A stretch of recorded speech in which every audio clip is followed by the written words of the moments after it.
Hello, welcome again to the lecture series on automobile engineering.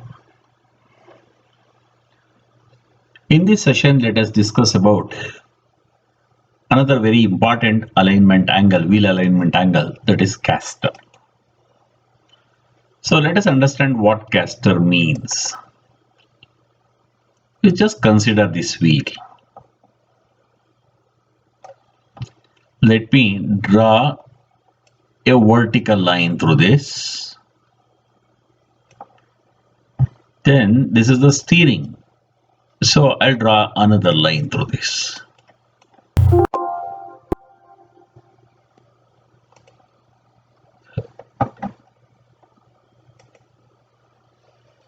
Through this. Then here, whatever angle I get, that angle I call it as caster angle. Caster angle. So you can find this in the cartwheel. You just observe this, all these places. You can draw a vertical line like this, then like this. So in the motorbike also you can observe that. Let me draw a vertical line here through the center of the wheel, and then this is about which its steering happens. This I call it as caster. Okay, so caster is the forward or rearward tilt of the steering axis in reference to a vertical line as viewed from the side of the vehicle. It is a side view. In the front view, we can observe camber. Top view, we can observe toe. In the side view, we can observe the caster angle. Steering axis is defined as the line drawn through the upper and lower steering pivot points. Okay. So now this is what we call it as a caster. You can find caster in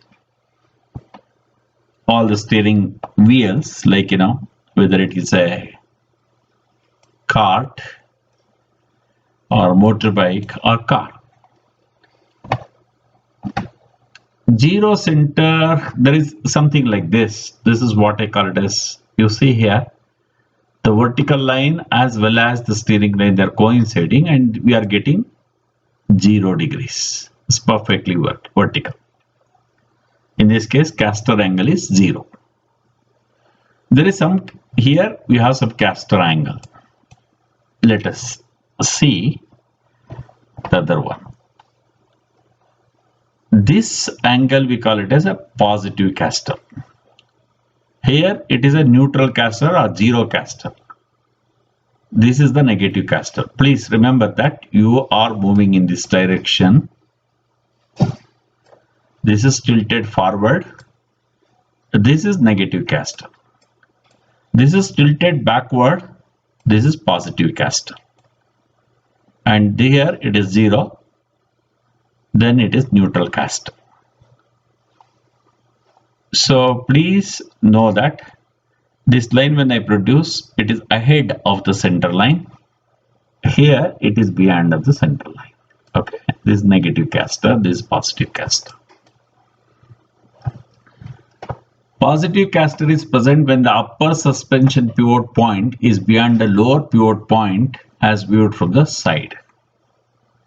Negative caster is present when the upper suspension pivot point is ahead of the lower pivot point, ball joint, as viewed from the side.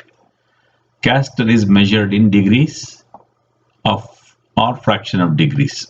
Degrees or it is. This is the spelling mistake, right? Or fraction of degrees, like this.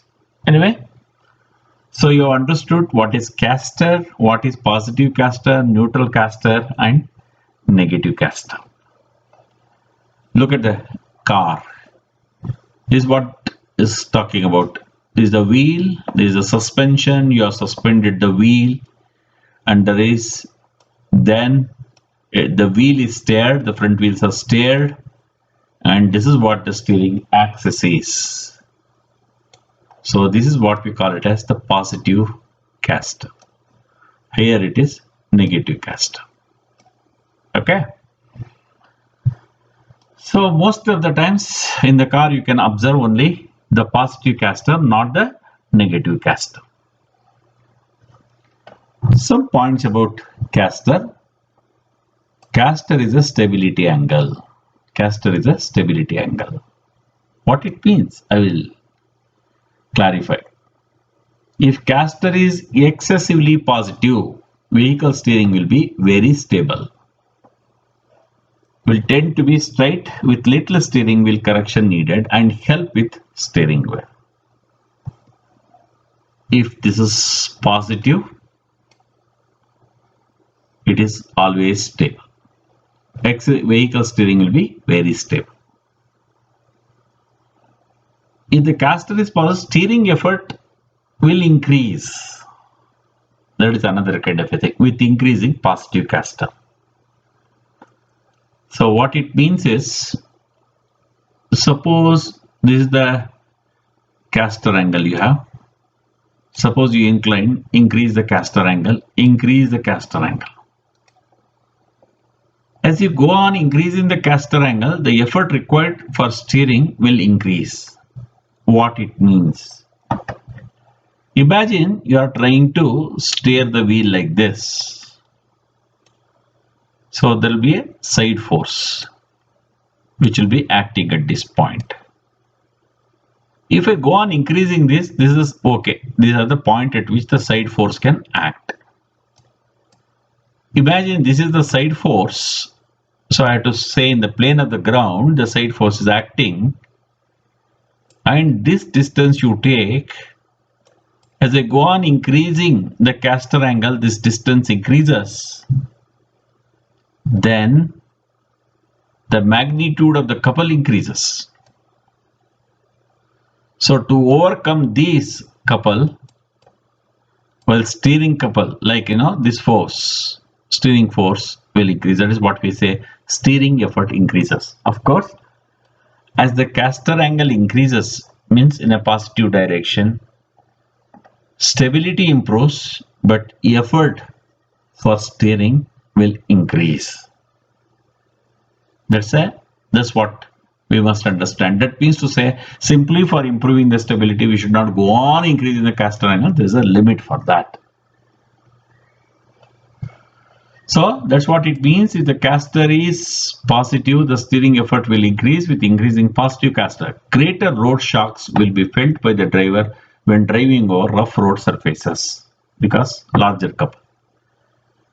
So couple means that's moment I'm talking about. Vehicles with as high as 11 degrees of positive caster usually use a steering dampener to control possible semi at high speeds and to dampen the snap back of the spindle after a turn. Okay, if caster is negative, then there is some kind of very less effort is required, but it will become unstable. We can say it will wander.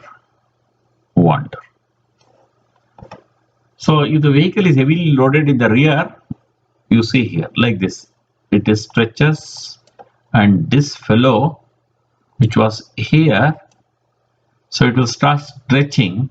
So then what is going to happen, right? This fellow will move like this because this will pull this relative to this, so then it will become like this. That's the problem. Okay, caster increases as shown. So that's there. If a vehicle is heavily loaded in the rear, caster increases as shown. As it rotates, then what is going to happen? You can see that as it stretches, so pulls the upper end of the suspension, then like this. That's how it changes. Okay, all right. So any load transfer will definitely change the caster angle. That's what I want to say. Caster angle changes. So you must have observed when you are driving a vehicle, right? So you take a turn and would be steering like this, but at the end of the turn, the moment you release the effort, automatically it will turn to come back to its original position. That's what we call it as steering returnability, alignment moment, steering returnability. What I'm returning here is, after taking a turn, at the end of the turn, when the steering wheel is released, the wheels must return automatically to the straight running position and must remain stable in that position. Let us see how it happens. Let me define a tire slip angle. Let me define tire slip angle. Alpha. What it means is this. This is the tire. This is the intended direction of rolling. It should roll in this direction. In this direction, it should roll. But actually, it will be rolling in this direction. So when you take a turn, what happens is, because of the tire, the carcass will assume this position. So the resultant of that will be this. So that's how a tire slip angle gets created. Please observe this video. You will appreciate this.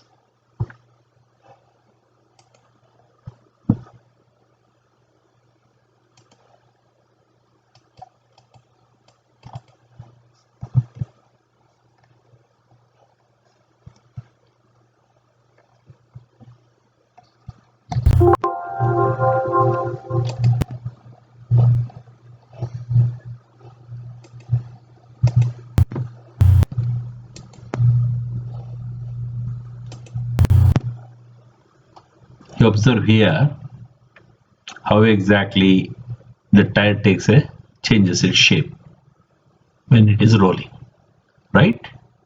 That's how it happens. Want one again channel play?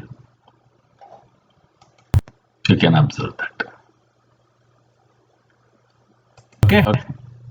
So that's how you get the slip angle.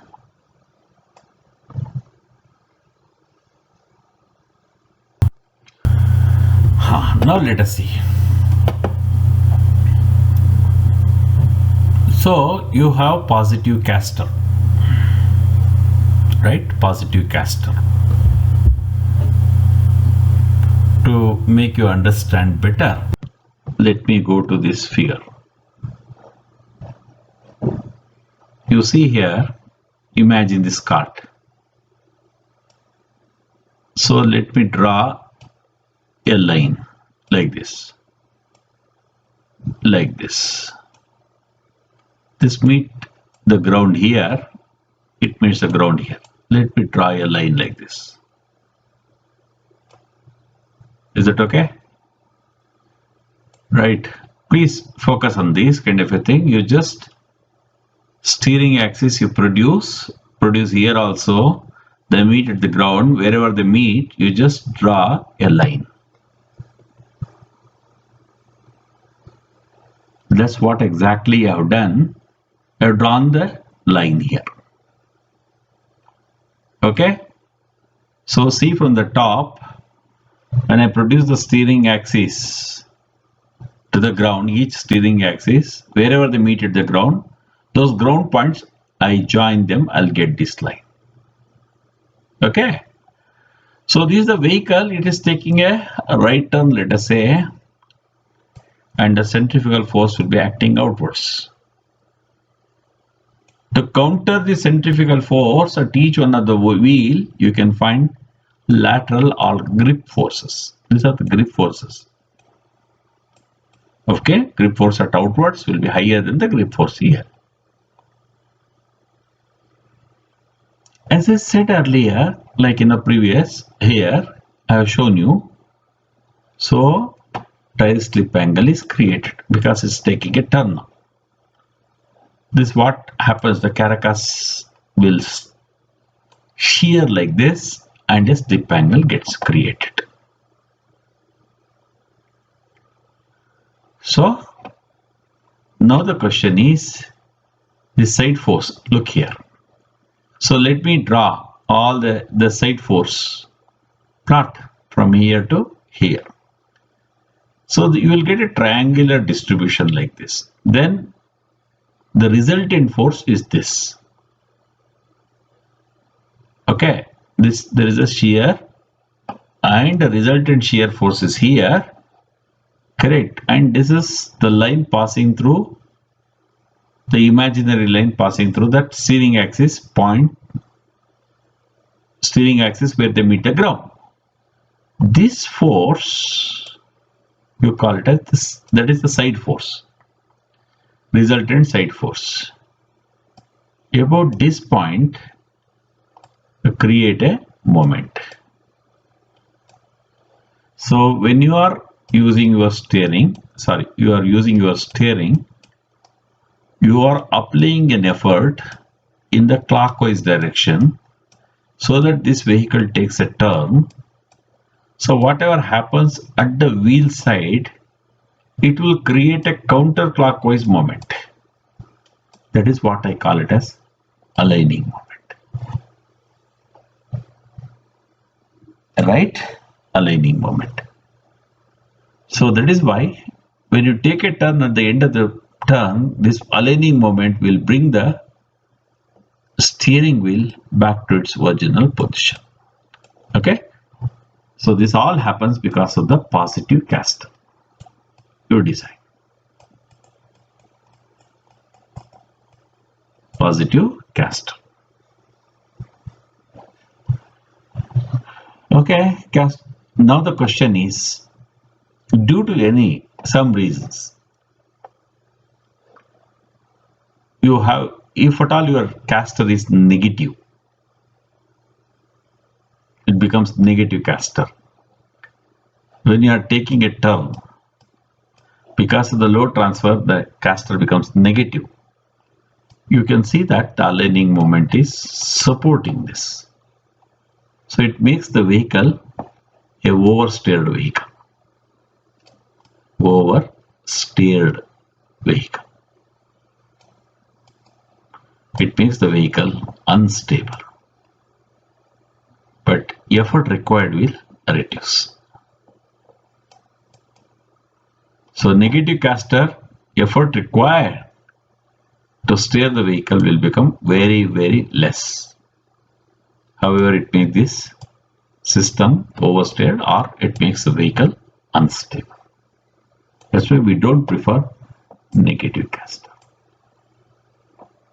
That's why I said it will wander, the vehicle wander. Negative caster, no. So that's why I said caster could cause pull. If unequal, the vehicle will pull towards the side with least positive caster. Caster is not adjustable on many vehicles. If caster is adjustable, the change is made by moving either the lower or the upper pivot forward or backward by means of one of the following methods, using shims or eccentric caps, slots. This is basically suspension adjustment. We'll understand what suspension is in the next video. Okay, I hope you understood the caster angle.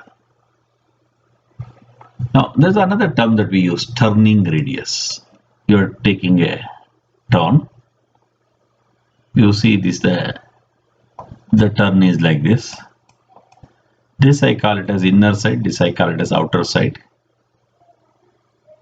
The inner turn angle is larger than the outer one. So, this is what exactly I have written. Whenever vehicle takes a turn, the inside wheel has to turn a sharper angle than the outside wheel because the inside wheel has a shorter distance to travel. Okay, now I can, later I will explain this Ackermann steering system. So this is what you can call it as steering angle, inner steering angle, outer steering angle. So I can just use the triangle equation.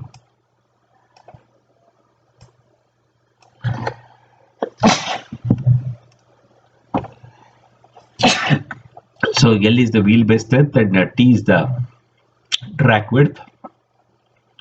Of course, this will become R plus T by 2. This will become R minus T by 2. This is L. So you know this is going to be delta I. This is going to be delta naught.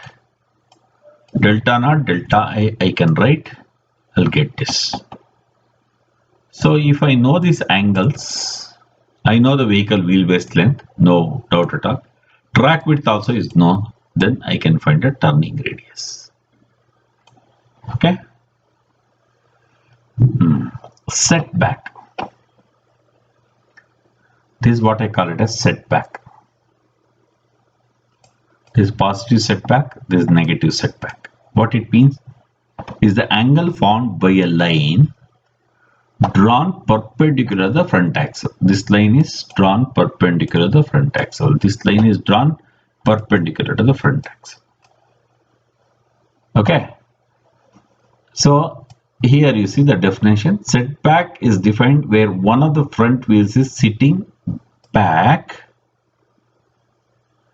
relative to the wheel on the other side.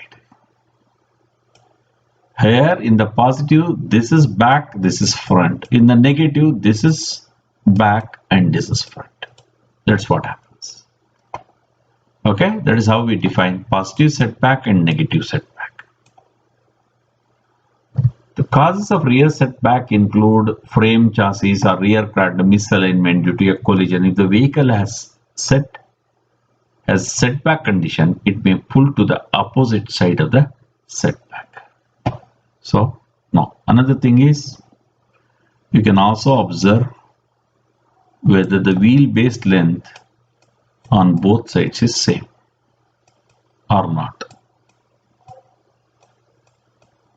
Okay.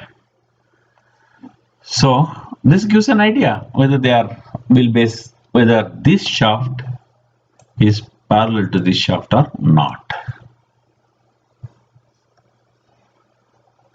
Again, thrust angle. So this is the thrust line. Thrust angle is the angle of the rear wheels as determined by the total rear toe. If I draw a line perpendicular to this,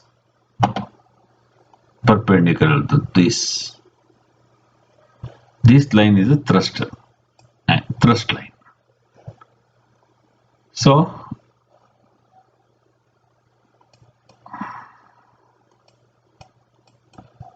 thrust angle is an imaginary line drawn perpendicular to the rear axle center line. It compares the direction that the rear axle is aimed with the central line. It also confirms if the rear axle is parallel to its front axle and that the wheelbase on both sides of the vehicle is the same or not. Okay, it is necessary that this should happen. It's required. Tracking is the term used to describe the fact that the rear wheels should track directly behind the front wheels. Ride height. You see here, this is ride height. Okay, ride height. This is ride height. Ride height we call it. But how do we define? Ride height is the amount of space between the base of an automobile tire and the underside of the chassis. Base and the minimum underside. Or more properly, to the shortest distance between a flat level surface and any part of a vehicle other than those parts designed to contact the ground. So what is going to happen is, when you brake the vehicle, load gets transferred so that this may dive and this side may come down. When you are accelerating the vehicle, this is what is going to happen. Load will get transferred, this side will come down. When you are taking a turn, lateral rotors, this is how it keeps on varying. So dynamically, this ride height will not always remain the same. But what is the effect of that? So if these things keep changing, wheel alignment angles also change. That is a problem. So design your suspension system so that such changes should be well within limits. Gnosis law, negative caster is added, correct now? If this is going down, then which was like this may become like this or like this, negative. So negative caster effect is what? Steering. It makes the thing wander, or it makes the vehicle unstable. Steering, whole thing becomes unstable. Steering becomes unstable. Gnosis law, negative caster is added to the front wheels. Changes in the front or rear ride height can alter front camber alignment. Camber can change. So, and rear camber on vehicles with independent rear suspension, especially when there is a difference in ride height side to side. So, because of the load transfers, it can be longitudinal or it can be lateral. So ride height change. Ride height changes means so many of the alignment angle changes. So that may make the vehicle unstable. So we need to be careful about that. That's what the importance of ride height. It is better, we need to design our suspension system in such a way as far as possible the changes in this ride height should be well within limits so that it should not affect too much about the wheel alignment angles. This is what exactly we would like to convey. Okay, so all these things we have discussed. Now various angles, wheel alignment angles so far I have discussed. That is, we started with the camber angle, then toe, then steering axis inclination, then I explained about scrub radius, then we spoke about included angle, then we discussed caster angle. All these angles are very, very important, and for every design, manufacturer specifies values. It is necessary we should maintain, and as we run the vehicle, because of many reasons, these alignment angles may change. That may result in uneven wearing of tire, or even steering effort change may increase. All these things will happen. So here I have just given some, from one of the manuals I have taken, what are the front wheel alignment angles range and the rear wheel alignment angles. The camber values I have given. And if there is a difference, side to side differential, that also I have given. Toe, those values I have given. Caster values, reference angle, are all models you can see here is given. Similarly, these values are also given for the rear wheels. Specific to your car, manufacturer would specify this, so you can always note those values. And if you feel that steering is not all right, or tire wear is not very even, then you can visit the mechanic and see whether and get wheel alignment angles checked. And if they are not there, they will align those angles and deliver the vehicle. Okay, so you can watch many videos on YouTube.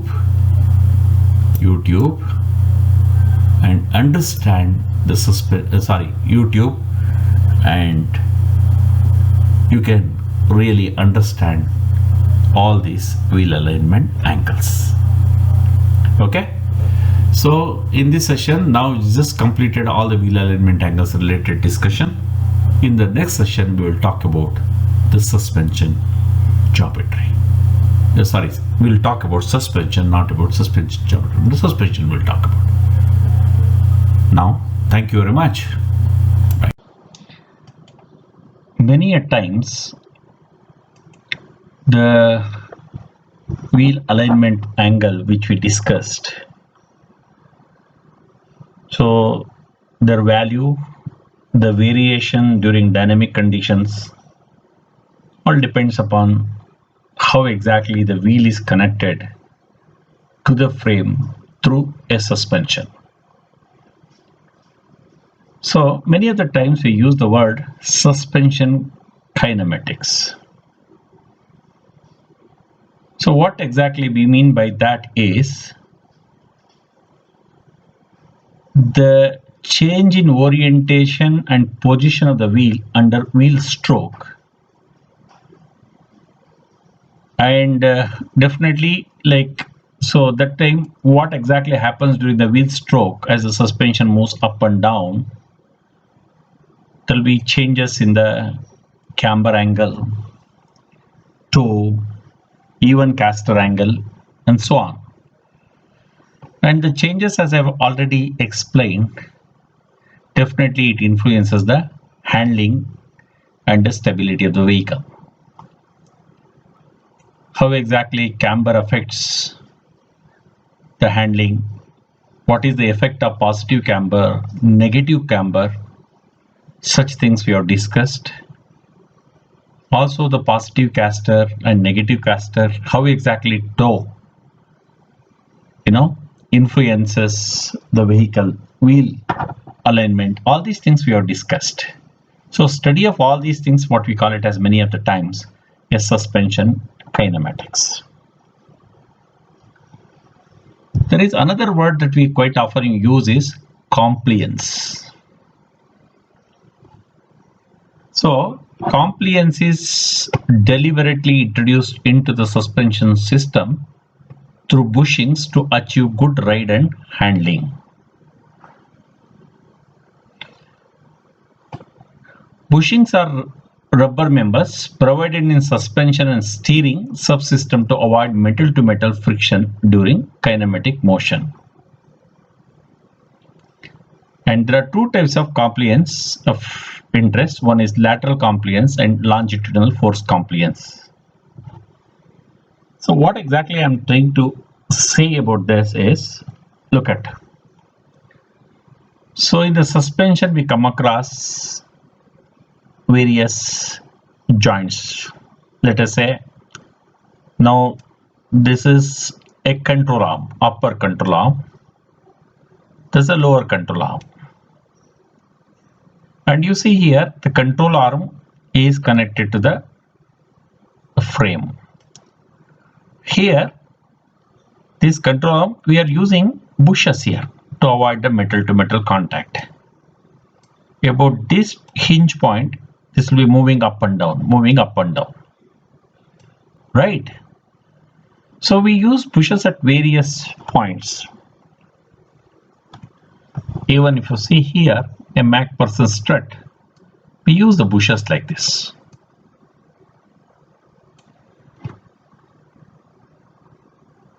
So with this, when the bushes are new, having the required mechanical properties, and we set the required camber, caster, and toe angles and all those things when they are in position. But with time what happens is their mechanical properties deteriorate. Because of the deterioration of mechanical properties, definitely the change in the fit will be there. So a kind of a play comes into picture. Because of their wear and tear, the camber, caster, and all the wheel alignment angles will vary. That is what exactly we are talking about, the compliance. So you require bushings with a desirable stiffness and specific orient to meet the compliance. So you should really see that for how many millions of cycles, so they will meet the compliance. After that, it is necessary that these bushes have to be replaced with. So these are necessary that in all the three directions, the required stiffness they should maintain. For example, this is there. This will be, say, moving up and down. Maybe this will swell like this. Correct. So during all this period, like, these are the required stiffnesses have to be maintained in these bushes. So they should not give away the required mechanical properties. That is what we are talking about. So there are various types of materials they use to create these suspension bushes. They should also have mechanical properties. They should lessen wear and tear abilities. Also, they should act as dampers many of the times. Okay. So, the various places that we use these things.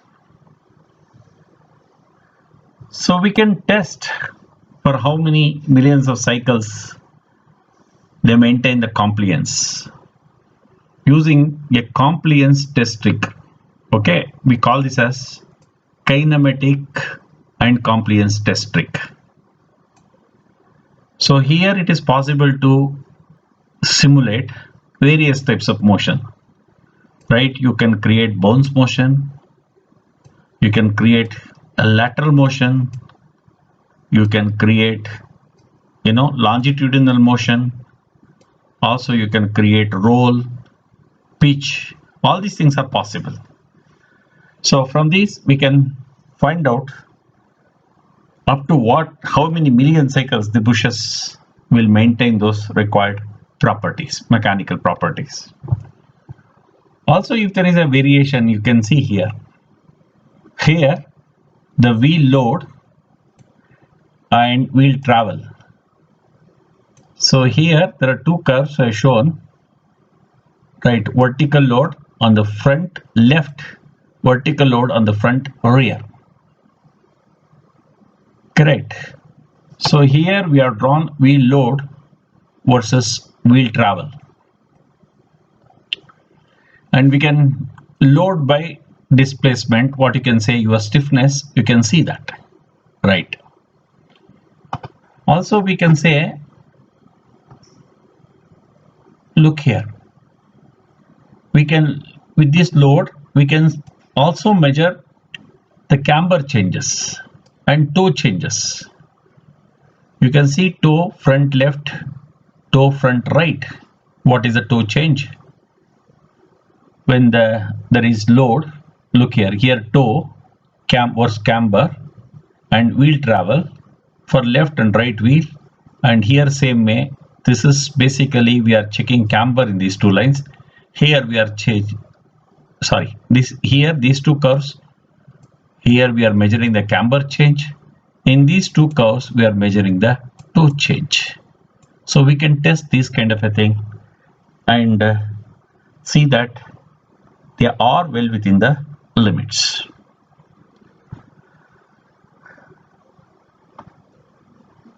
Okay, then okay, this is for the different car data.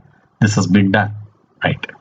So we can also change the displacement of the center of tire contact during lateral force initiation. So like that, many of these properties we can measure using these machines.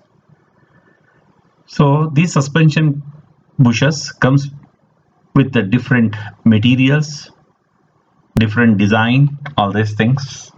So and these are made to meet the requirements, right?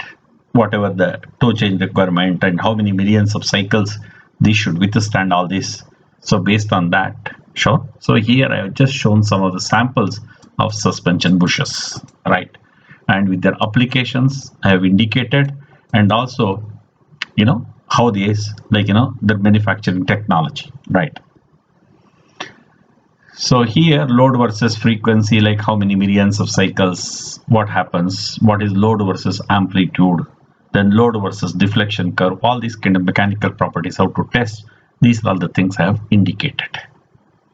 Okay, so that's compliance becomes a very, very important thing. Once the bushes wear out, and definitely there will be changes in all the wheel alignment angle, and that will lead to handling problem, stability of the vehicle, also uneven wearing of tires. Okay, so with this we complete the wheel alignment related uh, related lecture. Thank you.